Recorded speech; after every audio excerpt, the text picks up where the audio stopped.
Yo. The Pukone Munyam. Yo. Unipe Biala 7. Yo. Dr. Keke Sapon. Yo. What did you go, my dear? Yo. What did you go, my dear? What did you go, my dear? Our person, we yin na see akunya. Our dinner do at 2. Next, what done at Yamano.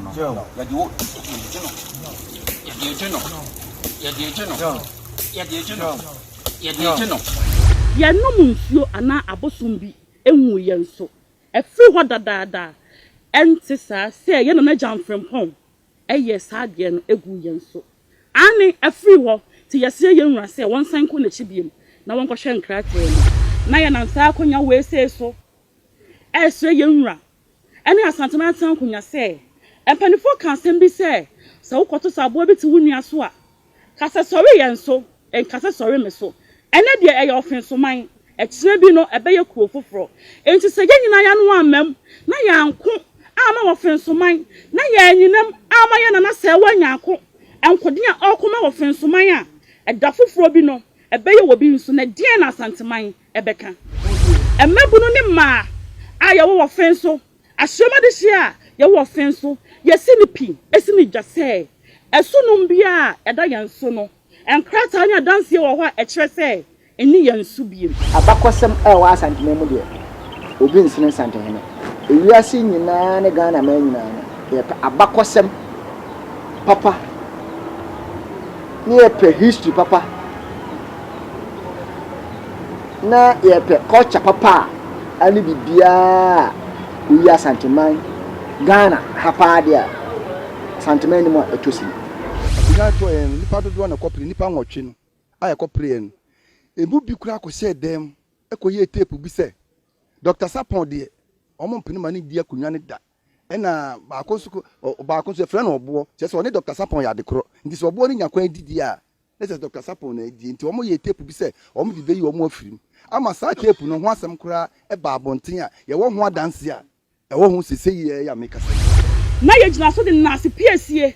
ema ya nana se wanya ako nana piao onkwaso nana moni yo wakun wakoden okopa ne de wakun ni aka ne kunim bia botira ebeba no na yenim se ne wagina sa wo ba kokodufo amayen no yenso yeta wachi kosi se enkunim bia botie no ebeba yenyina Offinso man no Offinso mabunu ye gina bra ne ya kase ya ta yenwa kofi ko bia sapon wachi se wo mra na won fam puntuo adesua pa enyuma ema yem mabuna ye wo Offinso na yenya bi nye Obahin bebre ano poku are no mawa no Asante kotoko no so ni ebedi akon aboabo ho etio ne to na sakra aboankwa ye de etiri beto ho asem no free titio ya satna se bi ma ye ba bedi aye Asante ho enkomo niema eboboba anase asi ewo Offinso no sebi ehum panyinsem ye nti bida anaso so se ate bia afi eni ye ba bi huno se akonyato na adehye ekopre na sebi so sebi nyado die mpanyinsem die empanyina me yatene se dehye die wonya dehye na odi ni dibre eni ni sika ekwakopa akonya die sisi wo Offinso no enyefe na enya Asante samonso enu nti na yatena se aya babebo ho nkomo na yesua ho ade ene ye ne nana Tabi Acheampong nchechirichi ehene ene ne babesua ho ade ohene ye mo watena se ya mpa chona pome na kopon tumi ne na anonti ahode no ohene wadama Offinso die esi wo hwe eya Asante sem a esese ohema wote akonya so ma no ho kwan ema bibise isi yo die din kan me das Offinso asemo de yewura nko a ena ewotumi se obetumi aka na wache ana no mo obi se sebe nko de se oni na bo ano ana obi na no kase history ni bi ono ma wa wotenchen no so bi sua ontimi nsua na sebe ahiniye no do tu hene esi hene no Asante hene no do no de na ade no sanse ono no betimi aye hwehwemu asene ye ne a ye ho ye de be hwe a bia na ye nkrata asem bi ni nyama bi ni be ho e be kenkan na esumase ma wo mu se aye history no ya na ye kan ye nkan tuase ye fe ne kajabi se kwa kan nyina na da bontin dwa je wanya de hye kra no a na wo hu history se de siti ni na ya Asante hene ono so de etire so da ye ene de Nyankopon a chena adoma chede ntino ohwehwem kosi ase no se nya akonwadi a wadi ama na ye fe ama ni manyuma ba mu a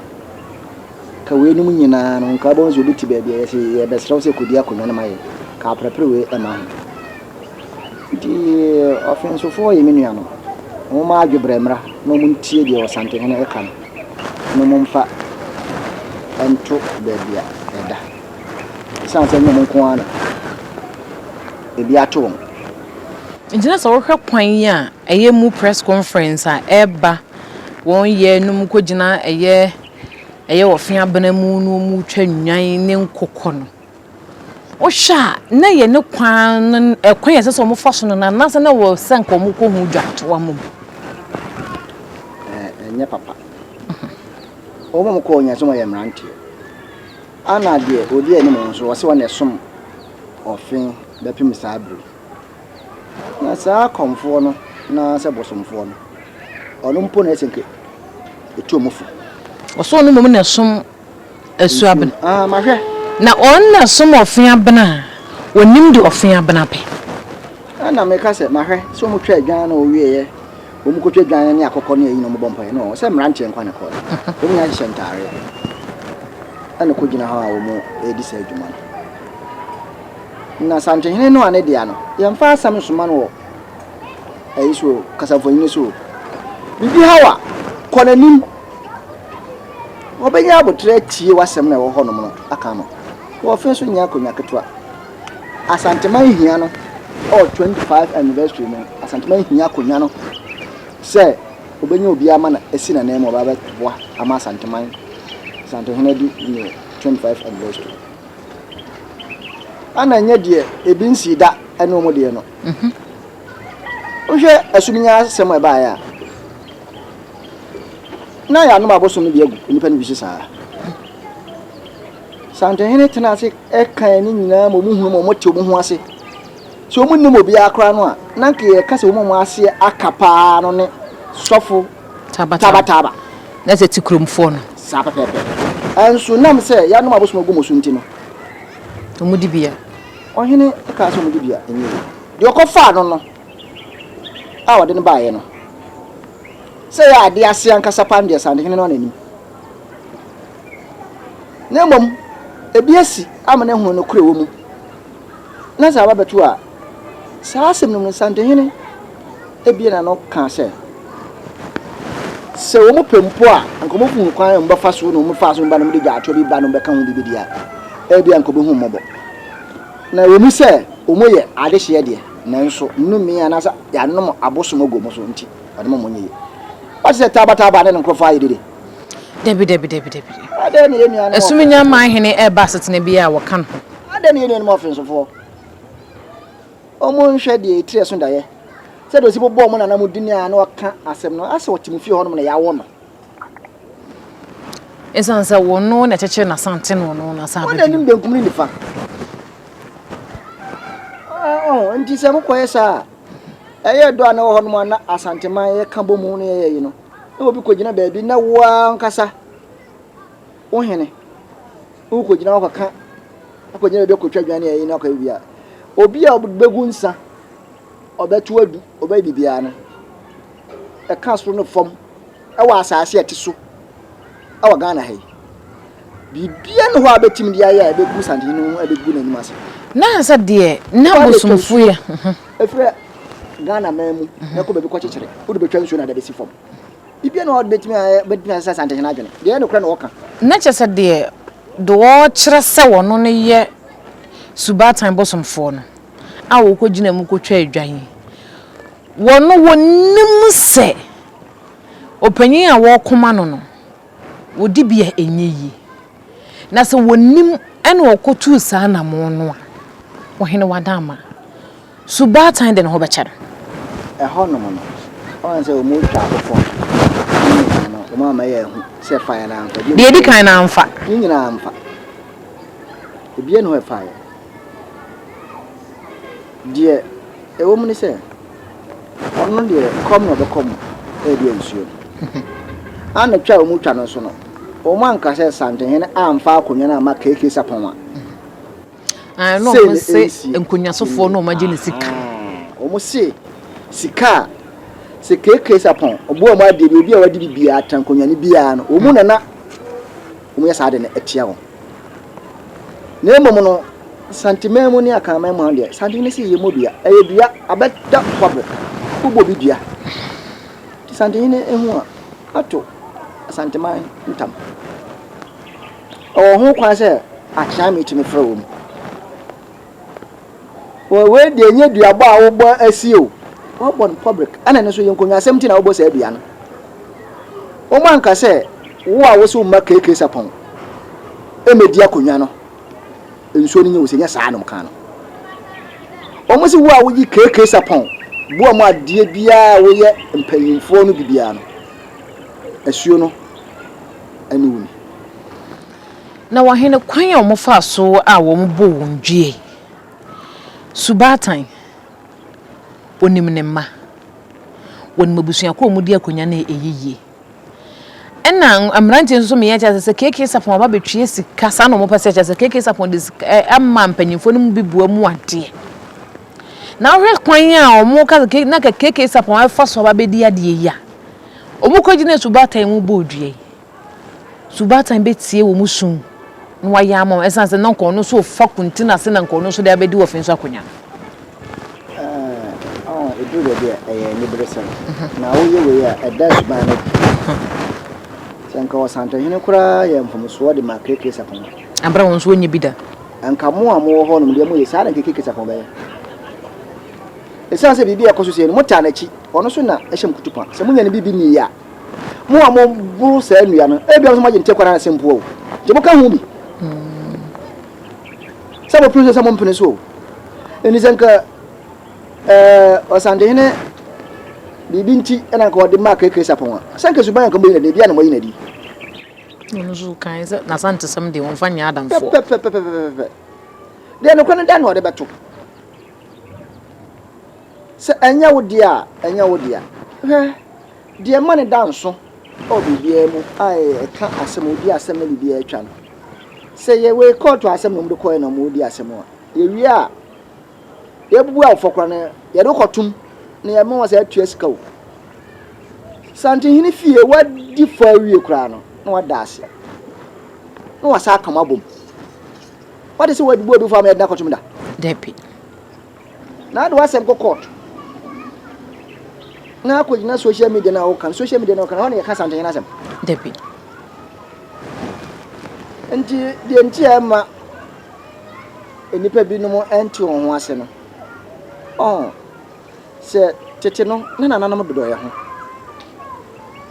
nti se obi sum na osum pakra no a na mema ni fietimi de akonwa hye no nsa ana se ye prebi bi wa abusuan ni na menu aba no o maye bi enum na se mo ye ma mienu e bia de me ye bia no enso wani o pim makutia na ye de bedi di brete se de ene Asante hene da wo ma ene me ma me no me nananam da wo ma na betene na se ompa me na mabusua ani kura no mu no ye di tumi na hye me nsa se me bia ma no ka se wo menu abai onu bia wo nananom na o ma ade o ya mu de ayeme wo akonwa no ho amana aka me ntino efiri ne ya me ka sai sa akonwa no ontena me wo ho me ni ho ye mfa mu bia ma ye ho hwe de mo ye ade hye na sa won toto so muntime metena so bi eni oba akonwa ne me akonwa ama ne ni abaye abakwase abaye esumasem eda ha empepa ebi no into hene wo hwe anammo wa na se de ekoso ewo Offinso ya obeka se opanyi Yesusu se woni ne hye kire se nka tumi no koma no a enko de adwene pa ene ba bebu Offinso man na akonwa die ni akonwa sie no ansa na obi kura impagya no no wo adwenko a wode ba ti ya hwɛ sɛ bibi esanka mu na sɛ amana fan ya hwɛ de oye sanka sofo taba ode adwenbone na ode ba sɛ nka obepɛ asumnya akonwa no a nka nenko ni ohene kyene ne nkosom Tabi sanse wa show adwen papa ne susu papa we ti dachi bi se Asante hene ka so be sana adwena ambra yinsi so ka be sana adwena na de wo hu se ahobra se na afi de asa ebusu no mo ho ba de keke sapon no mo ne nkrofo de mo no mo ahanta na mo ye ya mo fa no me o ma me no enu ma bosum go mo so enu na mo gusu amoyi na enu no mpo no ebra wo mo de eye abusuadua ne baaye no mpo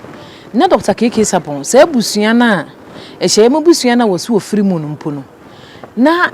abusuadua no eyi ne firi mu sanse yewura wa asem bi wotaka se o ma me wo wanwo so a wanwo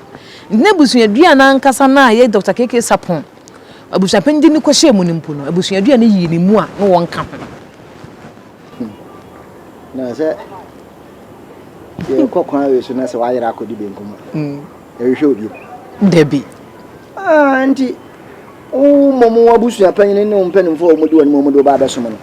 na abusu adu a won kan won de e de na opew o mu a wo so ya ade ase ofiri mu kra no amfa wan ka ho na ye de na abepra ko ya o mumma Asante hene amra obenya de ama Asante man ni padodo no ensem wo ho ane perepere ba obetim di aye no mana abrobos na asem ba ko age ono ne nsem nya so wa abotre so obehwe ni nyina aka asem o tie menti enima bi asese enipa bi mu hu sa de we tuntum pa na pese sese se e fita anso fita ne tuntum mo abrawo ni wa wiase enima mienu yense ye mienu we ye papa we ye bono ntum fa ne mienu nyina ni di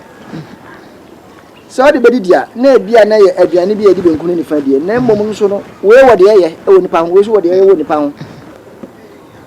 nti se e ko bose ni me bi sa wo no mo Offinso mpanimfo ene mrante e wo ho o ma adwebremra se ene na nya wo dia na no nkire se abusua no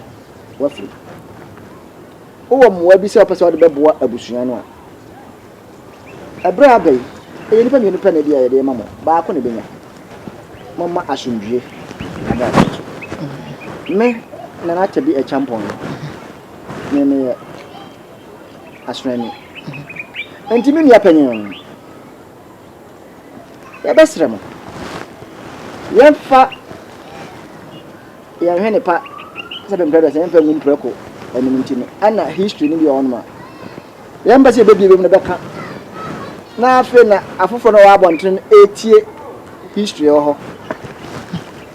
ne bedu da bi ne kan ho so pa hu asema pa tie ne papa mu bra Asante hini fie bo hu nsem ne ne ma papa ekoso ye besere mo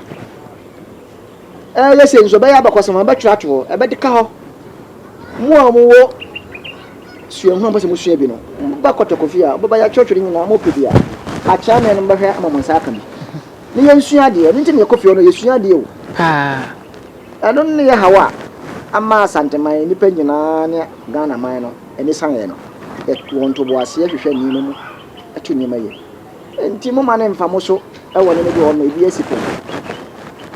nti se e ko basa no a mo mane chenne bi ni ho ho ka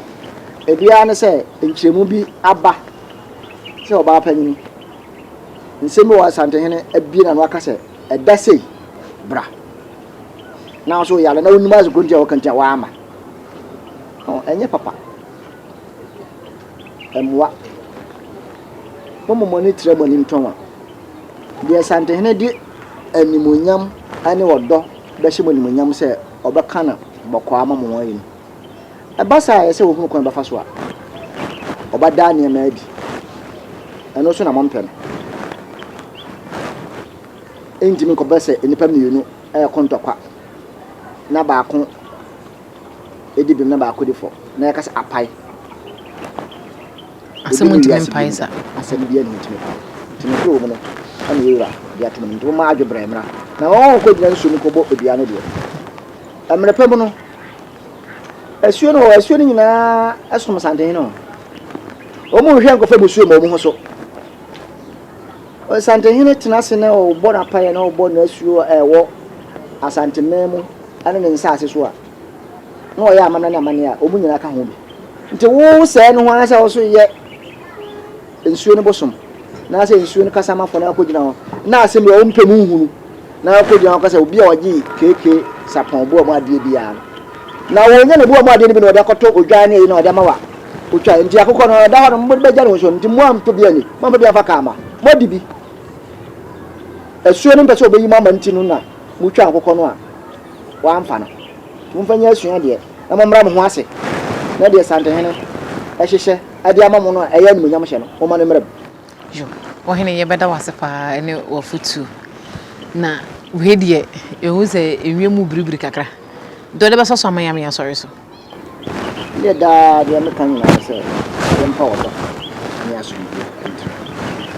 ɛsiane sɛ yɛn nyinaa yɛ nipa na mmom Nyankopɔn de tumi no hyehyɛ bi no mu nsa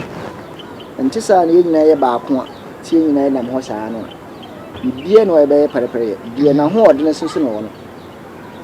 obobu akantan so afɔ wagya padeɛ no bibia yi tete no saa nɛte ɛnɛ nkonimdie aba nipa pii afem ayɛ de kasada nti mo miɛmfa kasada miɛmfa ahobraseɛ deɛ yɛ nim no yɛ mmɔden sɛ yɛbɛsua mo ma no yɛ fɛre me nim bibi na deɛ mekaa na sɛ deɛ akyia na wɔ hɔ no ɛyɛ media ya wo no medi nkɔmɔ motimi frɛ wo mu obi ehia na nan yɛ bɛsɛ de ne ka sa asɛm bi obetimi ama wo na yɛ ma dwen sɛ me nko ametene na sɛ me kɔmɔ wo nim biɛ sene so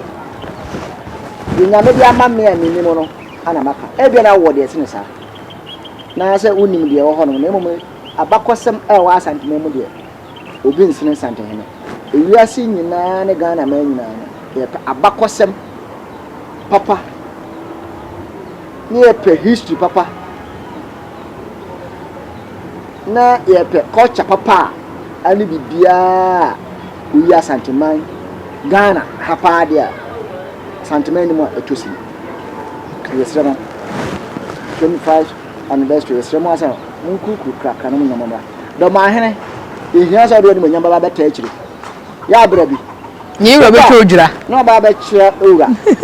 o twɛ odwira do aka ho na ayɛ fɛ ni ya move ni akɔ anim na asomdua ba Ghana jo na mi nhyira mo o chaos afin kombeto enne ye ne na Tabi Acheampong me de da se de me kan se wo hia no a usua de de kɔ na de ye ka ne se me so me de kakra me ka ne se wo ye de hye